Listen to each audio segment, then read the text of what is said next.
जय हिंद बच्चों, कैसे हैं आप सब। तो स्वागत है आप सबका एक बार फिर से IFA डिफेंस एकेडमी के यूट्यूब चैनल पे। आज अपनी इस पॉलिटी की सीरीज को कंटिन्यू करते हैं बच्चों, हम लोग बात करेंगे जुडिशरी के बारे में। ठीक है, जुडिशरी बहुत इंपॉर्टेंट टॉपिक रहता है एग्जाम पॉइंट ऑफ व्यू से भी, है ना, और वैसे जनरल पॉइंट ऑफ व्यू से भी आपको जुडिशरी के बारे में काफी नॉलेज होनी बनती भी है बेसिकली। ठीक है, देखिए हमने फंडामेंटल राइट्स के चैप्टर को जितना डिटेल में पढ़ा है, प्रेसिडेंट के चैप्टर को जितना डिटेल में पढ़ा है, उतना ही इंपॉर्टेंट टॉपिक जुडिशरी भी है। बिकॉज हर रोज ये आप पाएंगे कि जुडिशरी हमारी कहीं ना कहीं न्यूज में रहती है, और ये हम यूपीएससी के इतिहास से बात जानते हैं कि जो जो चीज़ें हमारे यहाँ न्यूज़ में रहती हैं बच्चों, वो अक्सर आपको एग्जाम्स के अंदर उनसे रिलेटेड क्वेश्चंस देखने को मिलते हैं। ठीक है, तो आज की इस वीडियो के अंदर हम लोग जुडिशरी का पूरा इतिहास, हिस्ट्री, कहाँ से बेसिकली जुडिशरी भारत में शुरू हुई है और जुडिशरी आज किस तरीके से काम करती है, और उसमें मेजर हमारा जो फोकस रहेगा आज की वीडियो में वो रहेगा सुप्रीम कोर्ट के ऊपर। ठीक है, तो सुप्रीम कोर्ट के बारे में हम लोग पूरा डिटेल में जानेंगे और हिस्ट्री के बारे में, इसकी जुडिशरी की सारी डिटेल्स में हम लोग बातचीत करने वाले हैं। ठीक है, तो चलिए स्टार्ट करते हैं वीडियो को बच्चों। सबसे पहले हम लोग देखते हैं historical background of the judiciary. ठीक है, हिस्टोरिकल बैकग्राउंड की भारत के अंदर जुडिशियल स्ट्रक्चर की शुरुआत कहां से हुई। देखिए, जुडिशरी का कंसेप्ट भारत के अंदर कौन लेकर आए थे, तो नो डाउट ब्रिटिशर्स ही ये कंसेप्ट लेकर आए थे। बिकॉज उससे पहले जब मुगलों का राज हुआ करता था तो मुगल्स तो खुद ही राजा ही क्या हुआ करता था, बेसिकली जुडिशरी भी हुआ करता था, लेजिस्लेचर भी, एग्जीक्यूटिव भी, सब कुछ ही राजा हुआ करता था। बट कहीं ना कहीं ये पावर का जो डिसेंट्रलाइजेशन था, इसकी शुरुआत तो भारत में ब्रिटिशर्स ने ही करी थी बच्चों। ठीक है, सो देखते हैं कैसे शुरुआत हुई। सबसे पहले रेगुलेटिंग एक्ट आया था 1773 का, आप जानते ही हैं। 1764 के अंदर जब बेसिकली बैटल ऑफ बक्सर हुआ था ना, तो जिसके बाद बंगाल, बिहार और उड़ीसा के दीवानी राइट्स ईस्ट इंडिया कंपनी के पास आ गए थे। तो ईस्ट इंडिया कंपनी की वर्किंग को कंट्रोल करने के लिए बेसिकली ब्रिटिश सरकार ने वहां से पहला एक एक्ट पास करके भेजा था, रेगुलेटिंग एक्ट 1773।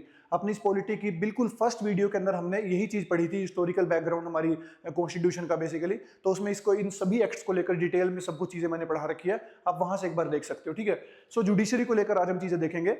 सो इस एक्ट के अंदर ना, जो रेगुलेटिंग एक्ट था 1773 का, पहला सुप्रीम कोर्ट बच्चों भारत के अंदर एस्टेब्लिश किया गया था कलकत्ता में 1774 में। ठीक है, कलकत्ता ही इनका हेडक्वार्टर हुआ करता था ब्रिटिशर्स का बेसिकली। 1911 तक, 1911 तक हमारी कैपिटल भी कलकत्ता ही हुआ करता था बच्चों। तो वहां पर पहला सुप्रीम कोर्ट एस्टेब्लिश किया गया था। फिर एक सुप्रीम कोर्ट एस्टेब्लिश किया गया था मद्रास के अंदर 1800 में, और फिर बॉम्बे में 1823 में अंडर किंग जॉर्ज III। ठीक है जी, सो देखिए बच्चों, अब ये वैसा सुप्रीम कोर्ट नहीं है जैसे आज आप सुप्रीम कोर्ट का स्ट्रक्चर देखते हो। ये ब्रिटिशर्स ने अपने खुद के मैटर्स को सॉल्व करने के लिए बनाया था बेसिकली, जो east India company, British government या इनके एम्प्लॉइज के आपस के मैटर हुआ करते थे, उन सब के लिए। ठीक है, जनरल पब्लिक के लिए जो थोड़ा बहुत काम करना शुरू किया गया था वो इस एक्ट के अंदर आया था, इंडियन हाई कोर्ट एक्ट 1861, है ना। इंडियन हाई कोर्ट एक्ट आया था बच्चों 1861 के अंदर, जिसके अंदर भारत के अंदर 3 हाई कोर्ट एस्टेब्लिश किए गए थे, कलकत्ता, मद्रास और बॉम्बे में, और सदर अदालत भी कुछ बनाई गई थी। उसके बाद ये जो हाई कोर्ट थी ना, ये हाईएस्ट जुडिशियल बॉडीज थी बच्चों, until the federal court of India was established under the government of India act 1935 to resolve disputes between provinces and states. So देखिए, भारत के अंदर यहाँ पे ये सुप्रीम कोर्ट इन्होंने बनाई थी जो इंडियन पीपल के लिए नहीं हुआ करती थी, बेसिकली इनके अपने मैटर ही डील किया करते थे ये लोग। फिर इन लोगों ने मद्रास, बॉम्बे और कलकत्ता के अंदर 3 हाई कोर्ट्स एस्टेब्लिश की थी बच्चों 1861 के एक्ट के अंदर। ठीक है, यही भारत के अंदर हाईएस्ट जुडिशियल बॉडीज हुआ करती थी, ये तीनों हाई कोर्ट ही। जब कब गवर्नमेंट ऑफ इंडिया 1935 तक बेसिकली, जिसमें फेडरल कोर्ट का कंसेप्ट आया था बच्चों। फेडरल कोर्ट यानी कि हाईएस्ट कोर्ट हुआ करता था जो स्टेट्स और सेंटर के डिस्प्यूट को सॉल्व किया करता था। यही फेडरल कोर्ट कल को चल के भारत का सुप्रीम कोर्ट बनेगा बच्चों। ठीक है जी, सो ये हुआ हिस्ट्री। यहां से आप वर्ड याद रखेंगे कि सुप्रीम कोर्ट एस्टेब्लिश किए गए थे, और यहां से आप याद रखेंगे कि 3 हाई कोर्ट्स एस्टेब्लिश भारत किए गए थे बच्चों, भारत के अंदर एस्टेब्लिश किए गए थे। नेक्स्ट देखते हैं बच्चों, नेक्स्ट है पोस्ट इंडिपेंडेंस। इंडिपेंडेंस के बाद फिर हम लोगों ने इसको कैसे स्ट्रक्चर को चेंज किया। So after independence existing high courts for provinces became high courts for states. जो प्रोविंसेस के अंदर हाई कोर्ट्स हुआ करते थे उसको हमने स्टेट्स के लिए हाई कोर्ट बना दिया। The 7th Amendment Act of 1956 allowed Parliament to create a common high court for 2 or more states or union territories. Originally constitution में ये कहा गया था कि हर राज्य का अपना एक हाई कोर्ट हुआ करेगा, but 7th constitution amendment act से ये चीज ऐड कर दी गई थी कि एक या एक से ज्यादा राज्य का भी एक सिमिलर हाई कोर्ट हो सकता है, या एक राज्य और यूटी के साथ भी एक सिमिलर हाई कोर्ट हो सकता है बच्चों। Is it clear? जैसे पंजाब और हरियाणा का एक सिमिलर हाई कोर्ट है जो चंडीगढ़ में सिचुएटेड है, पंजाब हरियाणा हाई कोर्ट, इस तरीके से। ठीक है, उसके बाद देखिए स्ट्रक्चर ऑफ इंडियन जुडिशरी। तो ये वर्ड याद रखिएगा, हमारी जो जुडिशरी है बच्चों वो इंटीग्रेटेड जुडिशियल सिस्टम है हमारा, इंटीग्रेटेड। ठीक है जी, इसके अंदर क्या होता है कि एक सिंगल स्ट्रक्चर है, पूरी की पूरी जुडिशरी उसी में काम करती है कि सबसे हाईएस्ट लेवल पे सुप्रीम कोर्ट होगा, फिर उससे नीचे हाई कोर्ट होगा, फिर उससे नीचे डिस्ट्रिक्ट कोर्ट हो गए, फिर ये आगे सबऑर्डिनेट कोर्ट, सीजीएम कोर्ट, मुंसिफ कोर्ट, इस तरीके से इसका डिवीजन होता है। तो इंटीग्रेटेड जुडिशरी है, मतलब सुप्रीम कोर्ट का दिया गया डिसीजन सभी इनके ऊपर लागू होगा, कोर्ट्स के ऊपर। हाई कोर्ट का दिया गया डिसीजन उस स्टेट के सभी डिस्ट्रिक्ट कोर्ट्स के ऊपर लागू होगा बच्चों, ठीक है। इंटीग्रेटेड सिस्टम है। India has a unified judicial system where central and state laws are enforced by the same courts. The Supreme Court is at the top, followed by High Court and subordinate courts like district courts. ठीक है जी, तो supreme court सबसे top पे होगा, फिर उसके बाद आता है हाई कोर्ट और फिर डिस्ट्रिक्ट कोर्ट्स बच्चों। Is it clear? चलिए जी, नेक्स्ट देखिए evolution of collegium system. Now what is collegium system basically बच्चों, क्या है कोलिजियम सिस्टम? सो देखिए बच्चों, हमारे हाई कोर्ट की और सुप्रीम कोर्ट की जो अपॉइंटमेंट होती है ना जजेस की अपॉइंटमेंट, तो उस अपॉइंटमेंट को लेकर जो बॉडी बनाई गई है ना उसको कोलिजियम कहा जाता है, ठीक है। कि कौन वो बंदे होंगे जो ये डिसाइड करेंगे कि कौन बनेगा अगला सुप्रीम कोर्ट का जज, कौन बनेगा अगला हाई कोर्ट का जज, तो उस बॉडी को कोलिजियम कहा जाता है बच्चों, ठीक है जी।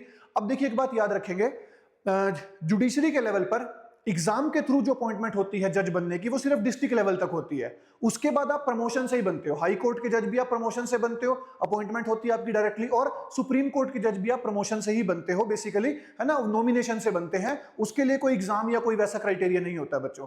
क्लियर होगी बात? तो कोलिजियम क्या है? कोलिजियम एक बॉडी है जो रिकमेंड करती है कि कौन बनेगा अगला सुप्रीम कोर्ट का जज या कौन बनेगा अगला हाई कोर्ट का जज। तो कैसे एवोल्यूशन हुआ इस कोलिजियम सिस्टम का वो देखेंगे बच्चों।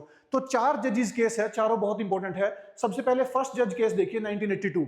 अब यहाँ पे ना, जैसे आज मैं अभी आपको बताता हूँ करंट सिचुएशन, फिर उससे आपको ये इतिहास पढ़ना थोड़ा आसान हो जाएगा। देखिए अगर हम अभी करंट सिचुएशन की बात करें ना, तो मान लीजिए अभी देखो सुप्रीम कोर्ट में हमारे यहाँ कितने जज हैं टोटल? 34 जजेस है ना, 34, जिसमें सबसे सीनियर मोस्ट जज क्या बनता है? Chief justice of India, CJI. Is it clear?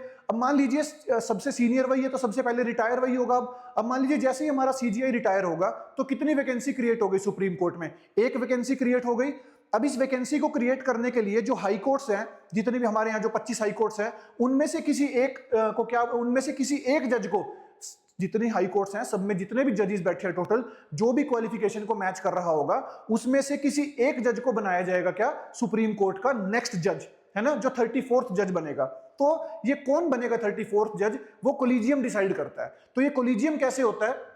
सो देखिए एट प्रेजेंट अभी हम बात कर रहे हैं 2025 के अंदर हमारा जो कोलिजियम है उसमें कौन होता है? उसमें बच्चों एक तो होता है chief justice of India, plus इसके साथ होते हैं 4 सीनियर मोस्ट जजेस, हमारे सुप्रीम कोर्ट के 4 सीनियर मोस्ट जजेस। तो ये जो 5 जज होते हैं ना, 5 जज, ये मिलकर डिसाइड करते हैं कि कौन बनेगा नेक्स्ट सुप्रीम कोर्ट का जज। Is it clear? So CGI अपने रिटायरमेंट से पहले अगले सुप्रीम कोर्ट के जज का नाम देकर जाता है, तो इसी को कोलिजियम कहा जाता है बच्चों। ये जो बॉडी है इसको कोलिजियम कहा जाता है। अब ये किसको बताएंगे कि भाई कौन बनेगा अगला जज? तो ये बताते हैं प्रेसिडेंट को। किसको बताते हैं? ये प्रेसिडेंट को। ये प्रेसिडेंट को रिकमेंड करेंगे कोई एक नाम कि जी इनको बना दीजिए, है ना भाई, फॉर एग्जांपल किसी को भी किसका नाम दिया, इनको बना दीजिए अगला सुप्रीम कोर्ट का जज।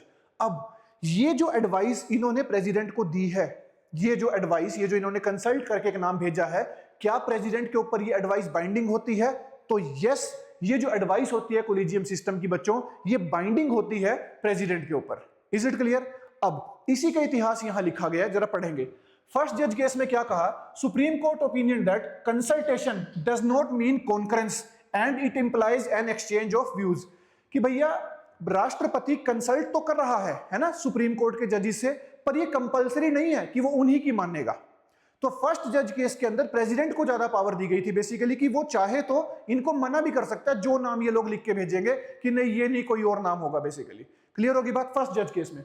सेकंड जज केस बहुत इंपॉर्टेंट है 1993 का। Supreme court reversed its earlier ruling and changed the interpretation of the word consultation to concurrence. कि भैया कंसल्टेशन का मतलब कॉन्करेंस होगा, अगर उन्होंने जो नाम लिखकर भेजा है वही नाम अपॉइंट किया जाएगा प्रेसिडेंट, वही नाम को प्रेसिडेंट नेक्स्ट सुप्रीम कोर्ट का जज अपॉइंट करेंगे, अपनी मर्जी से नहीं करेंगे। It ruled that the advice tendered by chief justice of India is binding on the president in the matter of appointment of the judges of Supreme Court. CGI will tender his advice after consultation with, यहां पे था 2 senior most judges, ठीक है। Second जज case में क्या कहा गया था? एक CGI होगा और 2 senior most judges होंगे, 3 जजेस होंगे। तीनों जज मिलकर जो नाम भेजेंगे राष्ट्रपति को, प्रेसिडेंट को उसी नाम को बेसिकली अपॉइंट करना पड़ेगा सुप्रीम कोर्ट का जज, ठीक है जी, तो वो बाइंडिंग कर दिया गया था सेकंड जज केस से प्रेसिडेंट के ऊपर। नेक्स्ट देखिए थर्ड जजेस केस। थर्ड जजेस केस में सुप्रीम कोर्ट ने क्या कहा 1998 में, that consultation process to be adopted by CJI requires consultation of plurality of जजेस। भाई ज्यादा जजेस होने चाहिए, ये नहीं कि खुद सीजीआई और 2 जज हो रही है तो थोड़ा कम नंबर हुआ है ना, not CGI alone. CGI should consult a collegium of 4 senior most judges. Clear होगी बात? Even if 2 give adverse opinions, that recommendation cannot be forwarded. तो कोलिजियम सिस्टम को, जो आज का कोलिजियम सिस्टम है, ये आया था थर्ड जजेस केस में, यानी कि एक होगा CGI प्लस 4 अदर जजेस होंगे, 4 अदर जजेस, ये पांचों जज मिलकर डिसाइड करेंगे, पांचों जज मिलकर डिसाइड करेंगे कि कौन होगा नेक्स्ट सुप्रीम कोर्ट का जज। अब इस बात का क्या मतलब है, अगर इन 5 में से किसी 2 ने भी दूसरा ओपिनियन दिया या जिस बंदे के नाम पे सहमति बन रही थी उस पे किसी 2 की राय नहीं बन रही है, तो फिर वो रिकमेंडेशन राष्ट्रपति को नहीं भेजी जाएगी बच्चों। क्लियर? नेक्स्ट देखो फोर्थ जज केस, जो famously known has NJAC case. So देखिए बच्चों, इसको थोड़ा सा रिलेट करते हैं। हमारे कॉन्स्टिट्यूशन के अंदर एक आर्टिकल है, आर्टिकल 50, जिसमें कहा गया है कि सरकार को हमेशा ऐसे लॉज बनाने हैं या इस तरीके से काम करना है कि जुडिशरी और एग्जीक्यूटिव हमेशा सेपरेट रहे, है ना। कोई भी ऐसा कानून ना बने जिससे एग्जीक्यूटिव यानी जो मंत्रिमंडल है, काउंसिल ऑफ मिनिस्टर्स हैं, और जुडिशरी है, इनका मिलन हो जाए, ऐसा कुछ नहीं होना चाहिए, ये सेपरेट रहने चाहिए बिल्कुल, ताकि एग्जीक्यूटिव की अपनी पावर रहे और जुडिशरी की अपनी पावर रहे। एक दूसरे के ऊपर चेक तो रखें पर एक दूसरे के साथ ना हो जाए, बस बेसिकली ये। क्योंकि अगर एग्जीक्यूटिव से किसी को तकलीफ है, कोई लॉ पास किया किसी मंत्रिमंडल ने, उससे किसी का राइट वायलेट हुआ, किसी को तकलीफ है, तो वो कहां जाएगा न्याय मांगने? कोर्ट के पास। अब कोर्ट में जो जज बैठा है भाई, वो सेपरेट अपॉइंटमेंट होनी चाहिए उसकी, ऐसा ना हो कि उसी मंत्री ने उसकी अपॉइंटमेंट कर रखी हो। क्लियर होगी बात? सो एनजैक क्या था, देखिए 99th कॉन्स्टिट्यूशन अमेंडमेंट एक्ट आया था 2014 में, and the national judicial appointment commission act of 2014 replaced the collegium system. So NJAC commission ने रिप्लेस कर दिया था बच्चों कोलिजियम सिस्टम को। A new body called national judicial appointment commission was appointed. Supreme court declared both the 99th constitution amendment as well as the NJAC as unconstitutional and void on ground of interference. Clear होगी बात? एनजैक क्या था, basically एक 6 member body बनाई गई थी भाई, जिसके अंदर 3 तो होंगे जुडिशरी के बंदे और 3 होंगे एग्जीक्यूटिव के बंदे, ठीक है। ये 6 बंदे मिलकर डिसाइड करेंगे कि नेक्स्ट सुप्रीम कोर्ट का जज कौन होगा। बट कहीं ना कहीं आप देख रहे हैं ना कि एग्जीक्यूटिव का रोल आ गया था सुप्रीम कोर्ट की जजेस की अपॉइंटमेंट में, तो जुडिशरी ने आर्टिकल 50 का हवाला देते हुए, आर्टिकल 50 को ग्राउंड मानते हुए ये कहा कि जुडिशरी और एग्जीक्यूटिव हमेशा क्या रहेंगी? सेपरेट, तो इनका कोई इंटरमिक्सिंग नहीं हो सकती है। क्लियर बात? इस बेस पर इस अमेंडमेंट को 99th को अनकॉन्स्टिट्यूशनल डिक्लेयर किया गया था, और एनजैक को भी, ठीक है जी। सो अभी जो सिस्टम है हमारा वो ये है, सीजीआई और 4 अदर जजेस मिलके प्रेसिडेंट को एडवाइस करते हैं। ये जो एडवाइस होती है प्रेसिडेंट के ऊपर, ये बाइंडिंग होती है बच्चों। तो जुडिशरी की अपॉइंटमेंट जुडिशरी खुद करता है, वो कहीं ना कहीं उसकी इंडिपेंडेंस को भी बनाए रखता है और कहीं ना कहीं उसकी पावर को भी वो करके रखता है बेसिकली, ठीक है। नेक्स्ट देखिए आगे, अब हम बात करते हैं डिटेल में सुप्रीम कोर्ट के बारे में बच्चों, ठीक है। हाईएस्ट कोर्ट हमारा कौन सा है? सुप्रीम कोर्ट है। हिस्ट्री और एवोल्यूशन हमने देख लिया, बेसिकली कोलिजियम सिस्टम पूरा समझ लिया। चलिए जी, सुप्रीम कोर्ट के बारे में कुछ बातें। It is part of an integrated judicial system based on the government of India 1935। जो फेडरल कोर्ट आया था हमारा, फेडरल कोर्ट को हमने क्या बना दिया था? Supreme court. Enforces central and state laws, सभी तरह के लॉज को एनफोर्स करने की पावर है सुप्रीम कोर्ट के पास। Inaugurated on January 28, 1950, replacing the federal court of India and एक ये ब्रिटिश प्राइवी काउंसिल हुआ करती थी, दोनों को रिप्लेस किया था सुप्रीम कोर्ट ने as the highest court of appeal Bharat का, ठीक है। फिर देखिए कंपोजिशन, कितने टोटल जजेस हैं? 34 जजेस होते हैं, एक सीजीआई और 33 अदर। एक एक्ट आया था ये basically the supreme court number of जजेस amendment act 2019 raised the number from 31 to 34। 2019 तक 31 जज हुआ करते थे, बढ़ाकर कितने कर दिए गए थे? 34, यानी 34 जज बच्चों। The power to increase the number of जजेस in the supreme court of India is vested in the parliament. इस बात को भी याद रखेंगे जी, ठीक है, कि भाई सुप्रीम कोर्ट के जजेस को कितना बढ़ाना है, कब बढ़ाना है ना, वो सब पावर किसके पास है? ये पावर पार्लियामेंट के पास है। जुडिशरी खुद चाहकर अपने यहाँ पे नंबर ऑफ जजेस को बढ़ा या घटा नहीं सकती है बच्चों, ठीक है जी। नेक्स्ट देखिए आगे, नेक्स्ट है अपॉइंटमेंट। तो देखिए स्टार्टिंग के अंदर क्या कहा गया था कि भाई जो सीजीआई है वो क्या बनेगा? सीनियर मोस्ट जज। हालांकि ये कोई लॉ नहीं है, ये कन्वेंशन है जो स्टार्ट कर दी गई थी बेसिकली, ठीक है। अदरवाइज प्रेसिडेंट भी अपॉइंट कर सकते हैं बेसिकली किसी को भी सीजीआई, पर देखिए कि प्रेसिडेंट का रोल बीच में ना आए। तो 1950 से 1973 तक तो सीनियर मोस्ट जज को अपॉइंट किया जाता था as CJI. But this was violated in 1973 क्योंकि एएन रे को अपॉइंट कर दिया गया था और फिर 1977 में एमयू बैग को बेसिकली अपॉइंट कर दिया गया था, जो कि तीसरे चौथे नंबर पे आया करते थे सीनियोरिटी में, बट इनको अपॉइंट कर दिया गया था सुप्रीम कोर्ट जज, ठीक है। तो उस चीज को ब्रेक कर दिया गया था। फिर सेकंड जज केस आया 1993 में, इसने क्या कहा कि ओनली द सीनियर मोस्ट जज should be appointed as a CJI, कि भैया ये प्रेफरेंस अपनी पसंद बंद करो कि प्रेसिडेंट, क्योंकि देखो ना प्रेसिडेंट तो किसके कहने पे एक्ट करता है, काउंसिल ऑफ मिनिस्टर के। तो काउंसिल ऑफ मिनिस्टर ने प्रेसिडेंट को कहा कि इस बंदे को सीजीआई नहीं बनाना, इसको बनाना है, आर यू गेटिंग पॉइंट। तो वो तो प्रेफरेंस आ गई ना, एग्जीक्यूटिव का मिक्सचर आ गया जुडिशरी के अंदर, बेसिकली वो दोनों आपस में इकट्ठे होने शुरू हो गए, तो आर्टिकल 50 वॉयलेट हो रहा था। तो सेकंड जज केस में सुप्रीम कोर्ट ने क्या कहा कि भैया सीजीआई जो बनेगा वो सीनियर मोस्ट जज ही बनेगा, इसको प्रेफरेंस नहीं चलेगी इसके अंदर किसी की भी, ठीक है। फिर सीजीआई की appointment, president consults supreme court and high court जजेस, ये नाम मात्र होती है, सीनियर मोस्ट जज बनता है। अदर जजेस appointed by the president after consultation with CGI and supreme court and high court जजेस, ठीक है। वो मैंने कोलिजियम सिस्टम जो आपको बताया कि बाकी जजेस की अपॉइंटमेंट कोलिजियम सिस्टम के थ्रू होती है, और सीनियर मोस्ट जज क्या बनता है बच्चों हमारा, सीजीआई। ये बात याद रखिएगा आज भी भाई, ठीक है। जो भी हमारा सबसे सीनियर मोस्ट जज होगा सुप्रीम कोर्ट का, वही क्या बनेगा, चीफ जस्टिस ऑफ इंडिया, ठीक है बच्चों। चलिए जी नेक्स्ट देखो, क्वालिफिकेशन ऑफ जजेस। क्वालिफिकेशन क्या है, must be a citizen of India, judicial experience कितना होना चाहिए, must have served as a जज of high court for 5 years, या तो किसी ना किसी हाई कोर्ट में 5 साल से जज हो, या फिर एडवोकेट हो किसी हाई कोर्ट के अंदर 10 साल से बच्चों, ठीक है। तो ये दो क्वालिफिकेशन, और बीच में एंड नहीं है, इनमें से कोई एक। फिर डिस्टिंग्विश ज्यूरिस्ट अगर कोई है तो can be appointed as the president's discretion. ये राष्ट्रपति के, ये सिर्फ सुप्रीम कोर्ट के केस में एक पॉइंट है कि भैया अगर राष्ट्रपति को लगता है कि ये पर्सन बड़ा तगड़ा ज्यूरिस्ट है और ये सुप्रीम कोर्ट का जज बन सकता है, तो उसको डायरेक्टली अपॉइंट किया जा सकता है बच्चों, चाहे वो कोई प्राइवेट मेंबर वर्किंग हो, बट तगड़ा एमिनेंट ज्यूरिस्ट होना चाहिए कोई वो, ठीक है, जुडिशरी की नॉलेज रखने वाला पर्सन, ठीक है। भैया तो कोई जज ही होगा या कोई एडवोकेट होगा, कोई लॉयर होगा, इस तरीके से, है ना, तो उसको अपॉइंट किया जा सकता है। बट इसको आज तक हमारे यहाँ यूज नहीं किया गया बच्चों, इस बात को भी याद रखिएगा, इस क्लोज को यूज नहीं किया गया प्रेसिडेंट के द्वारा। एज रिक्वायरमेंट, तो कोई मिनिमम एज नहीं होती है बच्चों अपॉइंटमेंट के लिए, मैक्सिमम होती है, वो हम देखेंगे, मिनिमम एज कोई नहीं होती है, ठीक है। ओथ कौन करवाता है जी, तो राष्ट्रपति ही शपथ ग्रहण करवाते हैं, या फिर उनके द्वारा कोई अपॉइंटेड रिप्रेजेंटेटिव हो तो वो करवाते हैं, ठीक है। जनरली राष्ट्रपति हमारे शपथ ग्रहण करवाते हैं सुप्रीम कोर्ट के जज का बच्चों। नेक्स्ट देखिए जी, नेक्स्ट है टेन्योर। हाँ जी, तो मैक्सिमम एज कितनी है, 65 इयर्स। रिटायरमेंट एज क्या है सुप्रीम कोर्ट के जजेस की, 65 इयर्स है बच्चों। हाई कोर्ट की 62 है, सुप्रीम कोर्ट के केस में 65 इयर्स ऑफ एज है। रिजाइन करना हो तो किसको रिजाइन करते हैं, प्रेसिडेंट को। रिमूवल किया जा सकता है, पर रिमूवल करेगा कौन, पार्लियामेंट। तो ये चेक रखा गया बेसिकली जुडिशरी के ऊपर भी, है ना, कि ठीक है अपॉइंटमेंट खुद से करते हैं, अपनी जो वर्किंग है वो भी इंडिपेंडेंट है इनकी सारी की सारी, बट कहीं ना कहीं चेक रखने के लिए रिमूवल की जो पावर है जजेस की वो किसके पास है, पार्लियामेंट के पास है। इसका पूरा प्रोसीजर अभी हम आगे चल के देखेंगे बच्चों। नेक्स्ट देखो, एक्टिंग चीफ जस्टिस।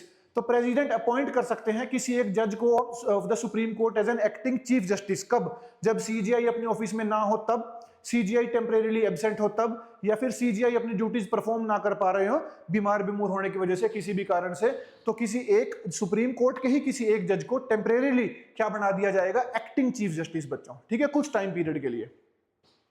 नेक्स्ट देखिए, रिटायर्ड जज। हाँ जी, the chief justice of India जो रिटायर हुआ है कैन रिक्वेस्ट जो रिटायर हुए जज हैं can request a retired supreme court जज और ए रिटायर्ड हाई कोर्ट जज qualified for supreme court to act as a supreme court जज टेम्परेरीली। क्लियर है जी, तो ये किया जा सकता है, पर कैसे, राष्ट्रपति की कंसेंट से किया जा सकता है बच्चों, ठीक है। रिटायर्ड जज को दोबारा बुलाया जा सकता है कुछ टाइम पीरियड के लिए काम करने के लिए एज सुप्रीम कोर्ट जज। holds all jurisdiction and powers of a supreme court judge but is not deemed as a judge, ठीक है जी। तो सारी पावर ज्यूरिडिक्शन सब कुछ होगी, बट वो परमानेंट नहीं होता है, बेसिकली टेम्परेरी टाइम पीरियड के लिए होता है बच्चों, ठीक है। तो किया जा सकता है एज रिटायर्ड जज को वापिस से बुलाया जा सकता है सुप्रीम कोर्ट का जज बनने के लिए। नेक्स्ट है इंडिपेंडेंस, किस तरीके से इंडिपेंडेंट रखा गया जुडिशरी को। तो अपॉइंटमेंट मैंने भी आपको बताया कि जजेस are appointed by president in consultation with the judiciary. Collegium system नाम लिख कर देगा और जिस भी नाम को वो देंगे उसी को अपॉइंट करेंगे एज नेक्स्ट सुप्रीम कोर्ट जज। इंडिपेंडेंट जुडिशरी है। फिर सिक्योरिटी ऑफ टेन्योर, जजेस can be removed only as per constitutional procedures. ऐसा नहीं कि किसी भी जज को कभी भी हटा दिया जाए कि एक ऑर्डर आएगा और सुप्रीम कोर्ट का जज हट गया, ऐसा नहीं है। प्रॉपर प्रोसीजर है और अच्छा खासा टफ प्रोसीजर है बच्चों, तभी आज तक हमारे यहां पर कोई भी सुप्रीम कोर्ट और हाई कोर्ट का जज इंपीच नहीं हुआ है, ठीक है। नेक्स्ट देखिए, service conditions can not be altered post appointment accept during financial emergency. जिस टर्म एंड कंडीशन पे, सैलरी पे, अलाउंस पे, है ना, जो भी प्रिविलेज उस समय थे सुप्रीम कोर्ट के जज के, उसके टाइम पीरियड के दौरान वो सब कुछ सेम रहेगा, कोई भी चेंज की हुई चीज उसके ऊपर लागू नहीं होगी बच्चों, ठीक है। नेक्स्ट है एक्सपेंसेस कहाँ चार्ज होते हैं, तो सीएफआई के ऊपर, कंसोलिडेटेड फंड ऑफ इंडिया पे इनके सारे के सारे एक्सपेंसेस चार्ज होते हैं बच्चों, ठीक है, जो सरकार का करंट अकाउंट होता है। नेक्स्ट देखिए post retirement practice, prohibited from practicing in any court. ऐसा नहीं है कि सुप्रीम कोर्ट से अब अगर आप रिटायर हो गए हो तो उसके बाद आप जाके किसी हाई कोर्ट में, डिस्ट्रिक्ट कोर्ट में आप दोबारा फिर से प्रैक्टिस कंटिन्यू कर दो, तो नहीं कर सकते हैं, ठीक है। Contempt of court, supreme court has the power to punish for contempt. What is contempt of court? Court के डिसीजन के खिलाफ जाना बेसिकली, ठीक है, उसको बोलते हैं कंटेम्प्ट ऑफ कोर्ट। तो कोई भी ऐसा जाएगा तो सुप्रीम कोर्ट के पास पावर उसको पनिश करने की। Jurisdiction can not be curtailed but can be extended by parliament. Supreme court की ज्यूरिसडिक्शन को कम नहीं किया जा सकता, पार्लियामेंट के द्वारा बढ़ाया जा सकता है बेसिकली, ठीक है, कि ये मैटर भी अब आप कवर करेंगे। नेक्स्ट है सेपरेशन ऑफ पावर्स, तो judiciary separated from the executive, article 50, बहुत इंपॉर्टेंट आर्टिकल है बच्चों, बेसिक स्ट्रक्चर का पार्ट भी है ये। It thus helps to safeguard the liberty and right of people in democracy. भाई किसी के साथ सरकार से अगर कुछ गलत होता है, कोई गलत कानून पास होता है, किसी का फंडामेंटल राइट वॉयलेट होता है, तो सरकार ने तो किया ये वॉयलेट, वो तो न्याय मांगने बंदा सरकार के पास थोड़ी जाएगा, किसके पास जाएगा? जुडिशरी के पास। तो वो जुडिशरी इंडिपेंडेंट होनी कितनी जरूरी है वहां पर, उसके पास पावर होना कितना जरूरी है बेसिकली, ठीक है, उसको डर नहीं होना चाहिए सरकार का किसी भी तरीके से। नेक्स्ट देखिए jurisdiction and powers, तो वही अभी बात कर रहे थे, the Supreme Court has extensive jurisdiction. Supreme Court is the final interpreter and guardian of the Constitution and also the guarantor of the fundamental rights of the citizens. याद रखना भाई, final interpreter, guarantor of fundamental rights, ठीक है, protector of fundamental rights, सब कुछ कौन होता है? जुडिशरी होती है बच्चों। It acts as both federal court and a final appellate court, ठीक है, एक फेडरल कोर्ट का काम भी करता है बेसिकली, स्टेट्स और सेंटर के डिस्प्यूट सारे सॉल्व करता है, और फाइनल अपीलेट मतलब लास्ट अपील आपकी यहीं पर हो सकती है बेसिकली, ठीक है। नेक्स्ट देखिए described as having more powers than any other supreme court world wide, तो हमारी जुडिशरी के पास कहा जाता है कि सबसे ज्यादा पावर्स हैं पूरे वर्ल्ड वाइड, इतनी पावर किसी भी जुडिशरी या सुप्रीम कोर्ट के पास नहीं है। नेक्स्ट देखिए भाई रिट ज्यूरिसडिक्शन, ये हमने फंडामेंटल राइट्स के अंदर पढ़ लिया अच्छे से। हमारी जो सुप्रीम कोर्ट है वो 5 तरह की रिट इशू कर सकती है। किस केस में? जब भी किसी का फंडामेंटल राइट वोलेट होगा तो आर्टिकल 32 के अंडर वो पर्सन कहां अप्रोच कर सकता है? Supreme court. और आर्टिकल 32 के बेस पर ही सुप्रीम कोर्ट उसके राइट को वैलिडेट करवाने के लिए रिट्स इशू कर सकते हैं बच्चों। तो रिट क्या होती है? एक फॉर्मल ऑर्डर होता है बेसिकली। कितने टाइप की रिट होती है? तो 5 तरह की रिट होती है, हैबियस कॉर्पस, मैंडेमस, प्रोहिबिशन, क्यो वारंटो और सर्चोरारी। ये 5 तरह की रिट होती हैं जो कब इशू की जाती हैं? अगर किसी का फंडामेंटल राइट वोलेट होता है तो। नेक्स्ट देखिए scope, aggrieved individual can approach the Supreme Court under Article 32 for enforcement of the fundamental rights. The court's writ jurisdiction is original but shared with high courts and parliament can extend its scope. जैसे supreme court जो है वो article 32 के under बच्चों क्या issue कर सकता है? रिट। ऐसे ही हाई कोर्ट भी रिट इशू कर सकते हैं अंडर आर्टिकल 226। अभी तक डिस्ट्रिक्ट कोर्ट्स के पास ये पावर नहीं है कि वो रिट इशू कर सके, बट इन फ्यूचर अगर डिस्ट्रिक्ट कोर्ट्स को भी ये पावर दी जाएगी रिट इशू करने की, तो ये पावर देगा कौन? पार्लियामेंट। ये पावर कौन देगा बच्चों डिस्ट्रिक्ट कोर्ट्स को? पार्लियामेंट। ध्यान रखिएगा जिस बात को। नेक्स्ट देखिए, ये इंपॉर्टेंट है, रिमूवल ऑफ जजेस, कि सुप्रीम कोर्ट और हाई कोर्ट के जजेस को कैसे रिमूव किया जा सकता है बेसिकली, ठीक है। सो देखिए एक जजेस इंक्वायरी एक्ट पास किया गया था 1968 में, जिसमें डिटेल्ड प्रोसीजर बताया गया था कि कैसे सुप्रीम कोर्ट और हाई कोर्ट के जजेस को रिमूव किया जा सकता है बच्चों, ठीक है। सो सबसे पहले तो ग्राउंड देखिए, तो 2 ग्राउंड है, प्रूव्ड मिसबिहेवियर और इनकैपेसिटी, ठीक है। इनमें से किसी भी एक ग्राउंड पर रिमूव किया जा सकता है कि या तो प्रूव्ड मिसबिहेवियर हो या इनकैपेसिटी मतलब काम करने कैपेबल ना हो, तो ही उसको क्या किया जा सकता है? इम्पीच, ठीक है, या रिमूव। कैसे होगा? गवर्नड बाय जजेस inquiry act 1968 require parliament's recommendation, parliament के रिकमेंडेशन पर होगा, ठीक है जी। और पार्लियामेंट के दोनों हाउस के अंदर क्या चाहिए होगी? स्पेशल मेजोरिटी चाहिए होगी 2 हाउसेस के अंदर। अब कैसे होगा पहले देख लेते हैं। नो सुप्रीम कोर्ट और हाई कोर्ट जज हैव बीन इम्पीच्ड सो फार। जजेस इंक्वायरी एक्ट 1968 में रिमूवल का जो मोशन है वो कैसे स्टार्ट होगा? देखिए अगर तो लोकसभा से स्टार्ट हो रहा है तो मिनिमम 100 मेंबर्स के सिग्नेचर चाहिए। अगर राज्यसभा से स्टार्ट हो रहा है तो मिनिमम 50 मेंबर्स के सिग्नेचर चाहिए, ठीक है। राज्यसभा कह रही है कि भाई हमें इस जज को इंपीच करवाना है, रिमूव करवाना है, तो मिनिमम 50 मेंबर्स के सिग्नेचर होंगे और फिर वो सबमिट करेंगे किसको? अपने प्रिसाइडिंग ऑफिसर को। अगर लोकसभा से स्टार्ट होगा तो मिनिमम 100 एमपीज के सिग्नेचर होने चाहिए, तब वो सबमिट करेंगे किसको? अपने प्रिसाइडिंग ऑफिसर को। अब द स्पीकर या चेयरमैन, लोकसभा का है स्पीकर तो राज्यसभा का है तो चेयरमैन, मे एडमिट और रिजेक्ट। अब ये इनकी पावर है, ये प्रिसाइडिंग ऑफिसर की पावर होती है कि वो चाहे तो इसको एक्सेप्ट कर ले और वो चाहे तो इसको रिजेक्ट कर दे, भाई नहीं सबमिट नहीं करेंगे, बेसिकली इसको वापस कर दे। एक्सेप्ट भी कर सकते हैं कि ठीक है एक्सेप्ट कर लेते हैं। अगर एक्सेप्ट कर लेते हैं फिर आगे फर्दर प्रोसीजर चलता है। क्या होता है, इंक्वायरी कैसे होगी, if admitted A 3 member committee investigates the charges. 3 member की कमेटी होगी बेसिकली जो इन्वेस्टिगेट करेगी बच्चों चार्जेस को, कि भाई हाँ जो इस जज के ऊपर चार्जेस लगे हैं वो सही है या गलत है। अगर ये 3 मेंबर कमेटी की अपॉइंटमेंट कौन करता है, प्रिसाइडिंग ऑफिसर, ठीक है। अगर ये 3 मेंबर कमेटी एक्सेप्ट कर लेती है कि यस दैट जज इज गिल्टी, तो फिर उसके बाद वो प्रोसीजर आगे कंटिन्यू होता है। लेकिन अगर वो बोल देते हैं कि नॉट गिल्टी, तो फिर ये प्रोसीजर यहीं खत्म हो जाता है बच्चों। तो इंक्वायरी कमेटी के ऊपर भी काफी कुछ डिपेंड करता है। अब मान लीजिए इंक्वायरी कमेटी ने बोल दिया कि हाँ जी उन्होंने साथ में वो चार्जेस के कि yes they found the charges true, तो फिर बच्चों उसके बाद ये मोशन जो होगा वो लोकसभा और राज्यसभा में पास किया जाएगा स्पेशल मेजोरिटी के साथ। अगर ये दोनों हाउसेज के अंदर स्पेशल मेजोरिटी से पास कर दिया जाता है फिर इसके ऊपर प्रेसिडेंट के सिग्नेचर होंगे और वो जो जज होगा वो इंपीच हो जाएगा। तो प्रोसीजर काफी टफ है, इसीलिए आज तक हमारी जुडिशरी के कोई भी जज जब तक इंपीच नहीं हुए बच्चों, चाहे वो हाई कोर्ट के हो चाहे वो सुप्रीम कोर्ट के हो। Is it clear? सो ये डिटेल्ड प्रोसीजर पूरा कहां मेंशन्ड है, जजेस इंक्वायरी एक्ट 1968 के अंदर बच्चों, ठीक है। तो ये डिटेल में पूरे का पूरा यहां लिखा हुआ है। If found guilty, the motion goes to the House for consideration and must pass with a special majority. The President issues the final removal order. Clear है जी? नेक्स्ट देखिए भाई, ओरिजिनल ज्यूरिसडिक्शन। सो सुप्रीम कोर्ट के original jurisdiction किस किस चीज के अंदर होती है जी, ठीक है। सो एक तो है स्टेट और सेंटर, जब डिस्प्यूट हो जाता है, ये आर्टिकल 131 में दिया है, डिस्प्यूट हो जाए किस किस के बीच में, स्टेट और सेंटर के बीच में कोई डिस्प्यूट है बेसिकली, तो सुप्रीम कोर्ट की ओरिजिनल ज्यूरिसडिक्शन होती है वो। फिर स्टेट एंड अदर स्टेट्स, ठीक है, किसी एक स्टेट की लड़ाई दूसरे स्टेट के साथ है, जैसे हरियाणा पंजाब की पानी को लेकर चलती रहती है, इस तरीके से। फिर centre and A state versus another state, तो भी उस केस में भी। तो ये ऐसे केसेस है जो सिर्फ कहां सुने जाएंगे, सुप्रीम कोर्ट में, इनकी किसी हाई कोर्ट में सुनवाई नहीं होगी भाई, ठीक है। फिर political questions are generally avoided. अगर कोई पॉलिटिकल क्वेश्चन, कोई स्टेट चार्ज लगा रहा है, राजनीतिक कोई चार्ज लगा रहा है सेंटर के ऊपर, तो ऐसे केस की सुनवाई सुप्रीम कोर्ट नहीं करता है। Disputes must involve a legal right, तो कोई ना कोई कानूनी अधिकार का वंचन होना चाहिए बेसिकली, या वोलेशन होना चाहिए, तभी उसकी सुनवाई होती है। अब ऐसे ही हाई कोर्ट के पास भी कुछ ओरिजिनल ज्यूरिसडिक्शन होती है बच्चों। एक तो election dispute for members of parliament and state legislature. अगर किसी एमपी के चुनाव में, एमएलए के चुनाव में कुछ भी गड़बड़ पाई जाती है तो उसका जो बेसिकली पिटीशन होगी वो कहां फाइल होगी, सीधा हाई कोर्ट के अंदर। फिर enforcement of fundamental rights, article 226 के अंदर ये भी रिट इश्यू कर सकते हैं।